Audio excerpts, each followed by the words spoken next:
Very few of us get a chance to meet somebody who survived the attacks on September 11th. It's an extraordinary story. I'm sure most of you know his story because he's from this district here, but it is a real honor and a pleasure to introduce to you Senator Brian Birdwell.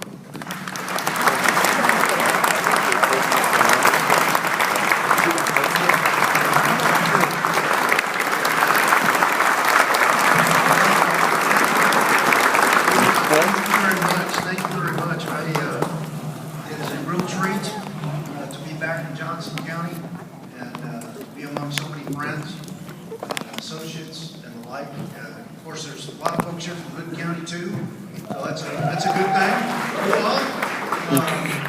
And many of the other Tarrant and others. There's a lot of folks all over. I must be brief. What the rules of engagement are: be good, be brief, be gone.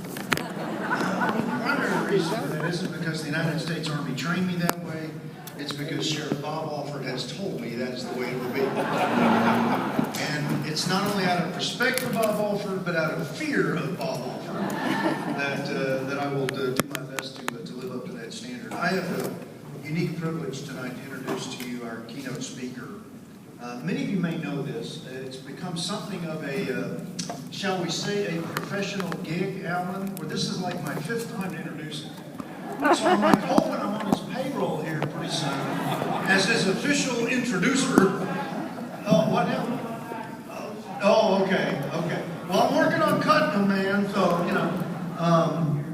But Alan and I, for those of you who may not know, it's amazing how the Lord knits your life together. That you'll meet somebody and you won't know that they'll be a part of your life 25, 30 years later. Alan and I were captains together at Fort Riley, Kansas, assigned to the 1st Infantry Division Artillery back in the late 80s. And so I get to tell people, well, I knew him when he was only a captain. And of course, he says the same thing about me.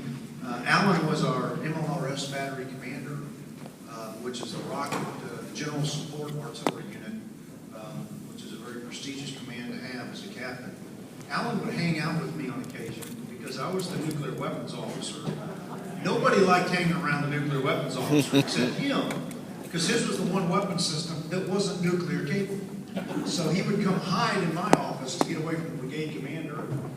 Yeah, see, he's shaking his head vigorously, yes, yeah.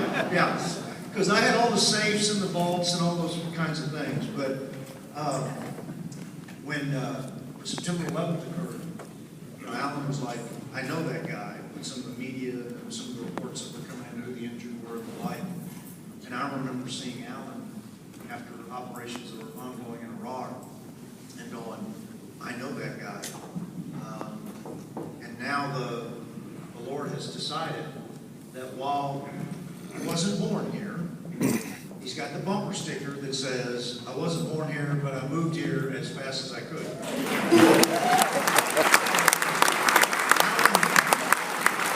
Alan now resides in Dallas County. We'll forgive him for that, okay? But he resides in Dallas County, and he is the president of the National Center for Policy Analysis.